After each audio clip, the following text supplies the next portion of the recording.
¿Qué tal, hermanos? Muy buenas noches, me da mucho gusto que estés conectado. El día de hoy vamos a ver este Salmo número 43 y vamos a darle continuidad al Salmo 42. De hecho, estos 5 versos que se encuentran en este capítulo es una continuación estrecha con el capítulo anterior. De hecho, es como que el tercer párrafo de este poema, de esta alabanza. Y vamos a ver cómo se encuentra estructurado y ya sabes cómo vamos a entrar con este capítulo, ¿no? Vamos a ir a leerlo de manera completa y después vamos a ir viendo verso a verso, ¿sí? Para detallarlo parte por parte y ver qué es lo que la palabra de Dios tiene preparados para nosotros en esta noche.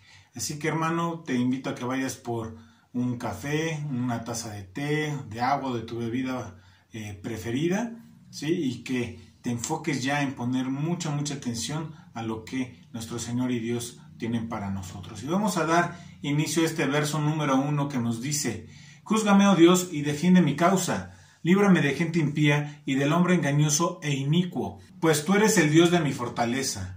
¿Por qué me has desechado? ¿Por qué andaré enlutado por la opresión del enemigo? Envía tu luz y tu verdad, estas me guiarán, me conducirán a tu santo monte, a tus moradas. Entraré al altar de Dios, al Dios de mi alegría y de mi gozo, y te alabaré con arpa, oh Dios mío. ¿Por qué te abates, oh alma mía, y por qué te turbas dentro de mí? Espera en Dios, porque aún he de alabarle, salvación mía y Dios mío. Inicia Júzgame, oh Dios, ¿no? El salmista lo que hace es repetir un tema que es realmente familiar, ¿sí? En los salmos. Él se sentía injustamente acusado por las personas. De hecho, llevó su sentido de injusticia al lugar correcto, a lo que es el trono de Dios. Por ello encomienda su causa, ¿sí? Y esta es una causa judicial en la que solamente Dios le puede ayudar y defender, ¿sí? ¿Por qué? Porque Él es el soberano de todo y el que lo rige. Él pide que le juzgue, ¿sí? Que este asunto ya no tarde más. Él expresa estas palabras y sabe que su juicio va a resultar a favor, que le va a reivindicar, que le van a tratar ya como inocente y este juicio va a ser conocido por absolutamente todos. De hecho, Él dice: defiende mi causa. Aquí, sin lugar a dudas, Él demuestra lo que es una sumisión a Dios. Y esto es algo que es necesario que aprendamos. Este es un principio que es muy importante. Debemos dejar a Dios actuar en nuestras vidas y por cada uno de nosotros. En el Nuevo Testamento nuestro Señor y Dios nos lo enseña de otra forma, ¿no? A través del apóstol Pablo. De hecho, Él nos dice: no se venguen ustedes mismos, ¿sí? Si estamos nosotros confiando en Dios, ¿sí? Tenemos que entender que Él es fiable, ¿sí? Y que por lo tanto Él no va a pasar por alto lo que es la venganza, ¿no? Sino que Él le va a dar lo justo a cada uno, ¿sí? Nosotros normalmente cuando nos hacen algo buscamos vengarnos, ¿sí? ¿Y qué es lo que hacemos? ¿Sí? Nos desquitamos, ¿sí? Pero Él nos está pidiendo que dejemos el asunto en las manos de Dios, ¿sí? Deja la venganza, que Él se ocupe de tu asunto. Deja el salmista que su causa sea juzgada en las manos de Dios. Y esto nos lleva a que nosotros confiemos y que pensemos en no vengarnos, sino dejarlo en sus manos, ¿sí? Todo el asunto debe de quedar en manos de Dios. Él es el juez, Él es el que reparte justicia. Dejemos lugar para su ira, no para la nuestra, ¿sí? Y esto es algo que debemos de tener muy claro. Nuestro Señor Jesucristo nos dijo incluso que si nuestro enemigo tenía hambre, que le diéramos de comer, que si tenía sed, que le diéramos nosotros de beber, ¿sí? ¿Y qué iba a pasar con esto? Se iban a formar ascuas, ¿sí? De fuego amontonadas en su cabeza. Él se iba a dar cuenta que él había estado obrando mal. Y de esta manera nosotros vencemos el mal obrando en bien, ¿sí? Así que deja todo el asunto en sus manos. El rey David nos da un excelente ejemplo de cómo debemos actuar, ¿sí? Por ejemplo, un esposo que no ama a su esposa, ¿sí? ¿Qué debe de hacer con él? La Escritura nos habla acerca de ello, ¿no? Si tomamos nosotros una represalia por nosotros mismos, ¿sí? Pondremos lo que es el caso en nuestras manos, ¿sí? O en las del cónyuge, ¿sí? Pero van a ser en unas manos que son muy difíciles, ¿sí? Hay que dejarlo en manos de Dios, ¿sí? Pero si seguimos el consejo de David, él está diciendo: defiende mi causa, ¿sí? Y entonces debemos nosotros voltear a lo que es su palabra, ¿sí? Recordar que Dios es confiable, ¿sí? Que puedo creer en lo que Él me dice y entonces pongo todo, ¿sí? De mí en Él, ¿sí? Estudio su palabra y observo bien lo que Dios me habla al respecto y qué es lo que debo de hacer en determinada circunstancia. Y luego, ¿qué es lo que voy a hacer? ¿Sí? Pues nos resta ponerlo en práctica, nos resta obedecerlo, hacerlo, ¿no? Entonces, nosotros también vamos a poder clamar al igual que el salmista y decirle a Dios, ¿sabes qué? Dios defiende mi causa, ¿sí? Y luego, al escuchar su palabra, ¿sí? Al ver, por ejemplo, los videos de Familia de Dios, así como lo estás haciendo ahorita, entonces nosotros vamos a comprender su palabra, pero no se va a quedar ahí, sino que lo tengo que aplicar, ¿sí? Y, por ejemplo, la palabra de Dios nos dice que nos debemos de someter, ¿qué? Unos a otros y al temor de Dios. Pero continúa diciendo el apóstol Pablo, las casadas deben de estar sujetas a su marido, ¿sí?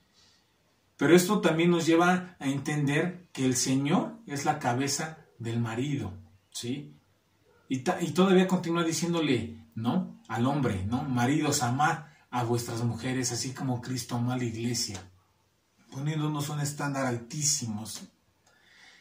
Ahora nosotros sabemos que debemos llamarla como un vaso frágil, ¿no? Y esto es tratarla con cariño, con mucho cuidado. Debemos nosotros amar a nuestro cónyuge, ¿sí? Por encima de cada uno de los defectos que él pueda tener. Y debemos dejar que Cristo moldee a nuestras mujeres, ¿sí?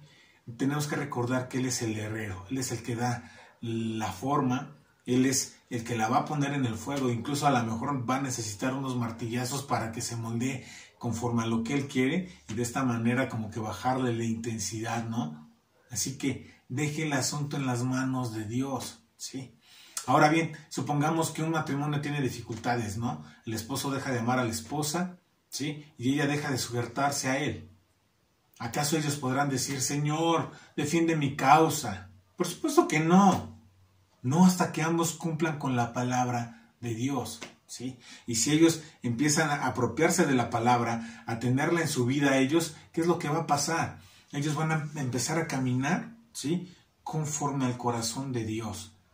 Y una vez que tú empiezas a caminar conforme al corazón de Dios, entonces sí puedes decirle, Señor, yo estoy haciendo lo que tú me estás pidiendo, ¿sí? Lo que tú me estás aconsejando y no lo estoy dejando, alá y se va, ¿sí? Estoy poniendo mucha atención y estoy obrando en ello. Por lo tanto, Señor, te pido que me defiendas, defiende mi causa, ¿sí?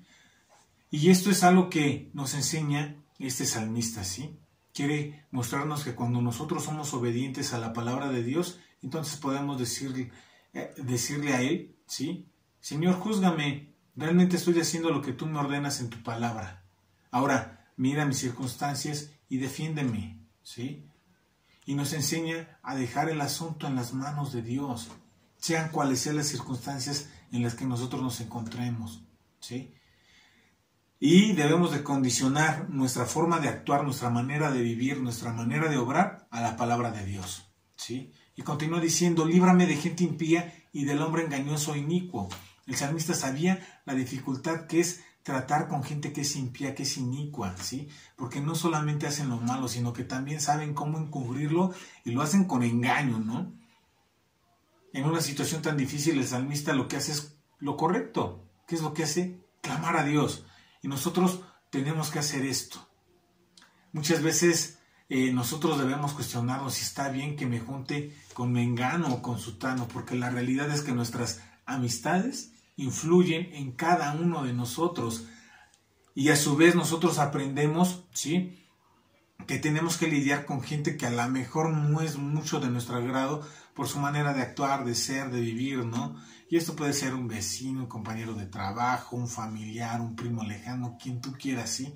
Cuando sientas que te están cargando presión, dile a Dios, ¿sabes qué? Líbrame de esta persona, ¿sí? Y le puedes decir a Dios, por favor, te pido que mi compañero tenga un horario diferente, ¿sí? Y por favor, no nos encontremos. De hecho, en alguna ocasión, sí, recuerdo un cliente que era nefasto. Él era un abogado y se expresaba horrible de las mujeres y de hecho de todas las personas, ¿sí? Este cliente siempre deseaba hacer plática con mi papá, ¿sí? Hasta que mi padre muy amablemente le pidió que dejara de ir al local.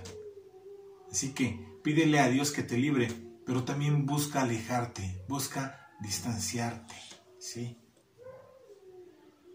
Y así que cada vez que tú te preguntes, Dios, ¿sí?, ¿dónde estás cuando los malvados me rodean? ¿Sí? Tú puedes creer en Él que Él es fiel y que va a cumplir su palabra. Y continúa el salmista diciendo, pues tú eres el Dios de mi fortaleza. ¿Por qué me has desechado? ¿Por qué andaré enlutado por la opresión del enemigo? ¿Sí? Nosotros tenemos que entender que Él es el Dios de mi fortaleza. Si el salmista no tuviera una relación con Dios, él no tendría ese problema. Sin embargo, ¿sí?, él amaba al Señor y su confianza estaba en la fortaleza de Dios y no en sus propias fuerzas. Y esto es lo que nosotros debemos de aprender, ¿sí?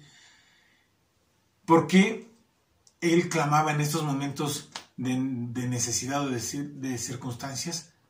Pues porque era el momento idóneo, ¿sí? En los momentos más difíciles, en aquellos momentos en los que nosotros estamos llenos de incertidumbre, nosotros tenemos que decirle a Dios y con total confianza, tú eres mi Dios, el que me fortalece. Nuestra confianza tiene que estar plenamente en Él. El apóstol Pablo, por ejemplo, lo pone en otras palabras, ¿no? Y nos dice, fortaleceos en el Señor y en el poder de su fuerza. Literalmente, Dios a través del apóstol Pablo nos está diciendo que nos fortalezcamos ¿en quién? En Dios. Y él probablemente tomó la idea, ¿no?, de donde David toma su fortaleza en Jehová, en su Dios. Y esto es algo que tenemos que tener muy claro. Lo que Pablo quiere decir en esto es que la fuerza es poder o fuerza inherente, pero toda esta viene del Señor. Nosotros somos fortalecidos en Dios y en Él, ¿sí? Y así como un hombre puede ir a fortalecerse en un gimnasio, ¿sí?, nosotros podemos fortalecernos a través de los videos que vemos en Familia de Dios, ¿sí? Es ejercer el poder de Dios en nuestra vida. Y esto va a hacer que nos sintamos fuertes, ¿sí? Y esa fuerza, en el momento idóneo, pues va a entrar, ¿no? ¿En qué? Pues en acción, ¿no? Dios tiene vastas reservas de fuerza, ¿no?, que pueden ser usadas como poder en nuestra vida, ¿sí? Pero su fuerza no obra en mí mientras me siento yo pasivamente, ¿sí? Su poder trabaja en mí cuando yo confío en Él, pero no solamente se queda ahí, sino que actúo. Entonces, yo puedo confiar en Él, ¿sí?, pero también no puedo actuar. Y tienen que ser ambas cosas. Debo de confiar en Él y debo de actuar, ¿sí? Eso es algo que tenemos que tener claro. ¿Y qué más hace el salmista, no? Él pregunta, ¿por qué me ha desechado? ¿Sí? ¿Por qué andaré enlutado por la opresión del enemigo? ¿Sí? De hecho, esta es una pregunta que se repite muchas veces, ¿no? ¿Por qué? ¿Sí? Es familiar por todas las personas que realmente son probadas, ¿no? Y nos hacemos esa pregunta, ¿no? El salmista se preguntó por qué Dios no hacía las cosas de acuerdo a su pensamiento, especialmente cuando la respuesta puede parecer no más evidente, ¿sí? Y aquí la pregunta sería, ¿a quién se parece? ¿Ya levantaste la mano? ¿Sí? Muchas veces nos cuesta esperar los tiempos de Dios, pero si no hemos aprendido de aquella situación en la que estamos, ¿sí?, o aún no estamos nosotros preparados para lo que Él tiene planeado. Y es por eso que en ocasiones, ¿sí?, seguimos en ese tiempo de espera, ¿sí? Pero ¿recuerdas el salmo anterior? Espera en Dios y Él hará. Y esa es la respuesta que debemos de tener en nuestra mente y en nuestro corazón. Dios no nos está mintiendo, no nos está engañando. Él es fiel y verdadero y va a cumplir. Su misericordia nos va a alcanzar y vamos a estar allí, ¿sí?, tomados de la mano de Dios. Recuerda, Él es nuestra fortaleza. Obremos de acuerdo según sus planes, según su propósito, ¿sí? No te desesperes. Llegará el momento en que tú puedas ver esa respuesta de manera visible en tu vida, ¿sí? Y continúa diciendo, Dios, necesito ser guiado por tu luz, necesito ser guiado por tu verdad, ¿sí? Estas me guiarán, ¿sí? Envía tu luz y tu verdad. El salmista sabía que su propia luz y su propia verdad no eran necesarios. De hecho, lo que él necesitaba, ¿sí?, era que la luz del Señor, la verdad de Dios, no estaban esas dentro de él, sino necesitaba que Dios las enviara, que se las mandara. Tu luz y tu verdad, es decir, tu favor, tu luz de tu rostro, la verdad de las promesas que me has hecho, ¿sí? Quiero que estén aquí, ¿para qué? Para que éstas me guíen, ¿sí? Y realmente esto es una oración de sumisión. Señor, no quiero que envíes tu luz y tu verdad solo para que pueda yo admirarlas o verlas. Quiero someterme a tu luz, quiero someterme a tu verdad, ¿sí? Quiero que ellas me guíen, ¿sí? Era el gritarle a Dios, ¿sabes qué? Dios, necesito un líder, necesito que tú seas el que me guíe, ¿sí? Y esto da inicio a toda la alabanza del salmista. Él comenzó en un momento que era de depresión, pero termina alabando a Dios, ¿sí? Todo comienza con la luz y la verdad de Dios guiando el camino. No buscamos la luz para pecar ni la verdad, ¿para qué? Para ser exaltados por Él, sino que se conviertan en nuestras guías prácticas, ¿sí? ¿Para qué? Para la comunión más cercana con Dios. Sigue la luz, sigue a Jesús.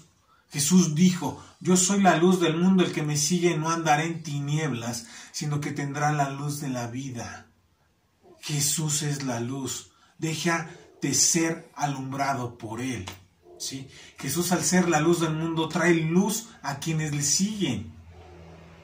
Y si no nos quedamos nosotros con Jesús, ¿sí? O en Jesús, nosotros no vamos a estar en luz.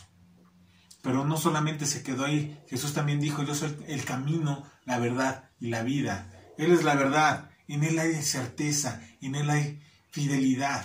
Él es digno de toda nuestra confianza y nosotros podemos poner nuestra fe en Él. De hecho, el salmista describe su respuesta a la respuesta venidera de Dios, ¿sí? Y escribe él, cuando respondas a mi oración, iré a tu casa, ¿sí? Me conducirán a tu santo monte y a tus moradas. El salmista lo que deseaba era que la luz y la verdad de Dios los llevaran a un lugar específico, a tu santo monte, Señor, y a tus moradas. Deseaba tener un encuentro con Él. Y esto es algo que su luz, que su verdad lleva a cada uno de nosotros, a desear ese encuentro con Él. Y la pregunta aquí es, ¿tú estás deseando tener ese encuentro con Dios? ¿Recuerdas por las mañanas cómo Él nos está buscando? Por las tardes, las noches, Él sigue haciendo lo mismo. ¿Y sabes por qué es? Porque nos ama, porque Él quiere que conozcas toda la verdad. Porque la verdad de Dios te va a traer, ¿qué? Libertad. Pero también va a ser tu luz y te va a alumbrar en un mundo lleno de tinieblas, de oscuridad, de maldad. Y te va a mostrar cómo es que tú debes de caminar. Y no hay mejor forma de caminar que caminar en Jesús, ¿sí? ¿Y qué es lo que hace el salmista en este paso? Continúa en su alabanza, siendo guiado por la luz y la verdad de Dios. El salmista llega al tabernáculo, a la tienda del encuentro con Dios. Cualquier lugar donde el pueblo de Dios se reúna, ¿para qué? Para encontrarse con Él, ¿sí? Y esto es lo que Él anhelaba, lo que Él tanto deseaba. Tu santo monte y tus moradas. Él lo deseaba tanto, porque sabía que en ese lugar se podía encontrar con Dios y hacerlo de una manera tan especial. Él sabía que también se encontraba el pueblo ahí, se encontraba su familia, sus pares, ¿sí? Sus compañeros. Y ellos también se fortalecen unos a otros. Por eso es que nos invita el apóstol Pablo a no dejarnos de reunir, ¿sí? Sino que nosotros podamos asistir. Es verdad que nosotros aprendemos ahí de los maestros, pero nosotros también aprendemos de cada uno de ustedes. Al momento en que ustedes nos dan un testimonio, al momento en que ustedes hacen sus peticiones de oración y ver cómo estas son contestadas. Aprendemos que Dios es fiel, que Dios es verdadero, ¿sí? Y que Él, a través de su amor, de su misericordia y de la gracia que derrama en cada uno de nosotros, ¿sí? Podemos alegrarnos y sentir gozo por ellos. Continúa diciendo, te alabaré con arpa. El salmista no solamente lo iba a alabar, ¿sí? Con los sacrificios, ¿sí? Sino también lo iba a hacer con música y con cánticos. Y esto es algo que nosotros podemos hacer allí en casa, allí en familia de Dios. Nosotros podemos ser guiados por la luz y la verdad del Señor, ¿sí? Así que lleguemos a casa al altar y abramos nuestra boca y alabemos y adoremos a nuestro Señor y Dios. ¿Te acuerdas qué es lo que hizo nuestro hermano Memo? Salió de la cirugía y ¿qué hizo? Dio gracias a Dios, ¿sí? Dio gracias a Dios. La alabanza tiene que estar en nuestra boca. Así que siempre busca alabar y bendecir el nombre de Dios. Y por último termina este salmo diciendo: ¿por qué te abates, oh alma mía? ¿Y por qué te turbas dentro de mí? Espera en Dios, porque aún he de alabarle. Salvación mía y Dios mío, ¿sí? Y el salmista pregunta: ¿por qué te abates, oh alma mía? El salmista tenía la esperanza en la redención de Dios, ¿sí? Pero esta todavía la sentía lejana. Aún necesitaba estar en ese tiempo de espera, en ese tiempo de reposo en Dios. El tiempo aún no había llegado. Mientras tanto, él no se rendía en esos sentimientos de tristeza, desánimo, de depresión, ¿sí? En cambio, lo que hizo es desafiar esos sentimientos y se los llevó a Dios. Les dijo, ¿sí? Esos sentimientos de desánimo y de falta de paz. Espera en Dios. Él va a volver a responder fielmente porque ya lo ha hecho antes. Ya lo hemos visto, ¿sí? Y vemos que al final del Salmo ninguna de las circunstancias del salmista había cambiado, sino que su actitud. ¿Y qué hizo diferencia esto? Aún no ha llegado la respuesta. ¿Y cuál era la diferencia? Que aunque no había llegado la respuesta, ¿sí? Todavía él seguía adelante. Veía luz, ¿sí? En este caminar, ¿sí? Y le prohibió a su alma que en ella habitaran desesperación o desaliento, ¿sí? Sino que él permaneciera en Dios. Y le continúa diciendo: aún he de alabarle. Había un conflicto en su fe, ¿sí? Entre lo interno y lo externo, entre las circunstancias visibles, ¿sí? Pero la fe y la confianza en que tengo en Dios, ¿sí? Y responde él: tú eres mi salvación, Dios mío, ¿sí? Eres mi salvación y mi Dios. Él sabía que Dios le iba a salvar, que le iba a rescatar y le iba a mostrar su misericordia. Y esto es algo que muestra en nuestras vidas día a día. Así que, hermano, no desesperes. Confía en Dios y Él hará. Que Dios te bendiga.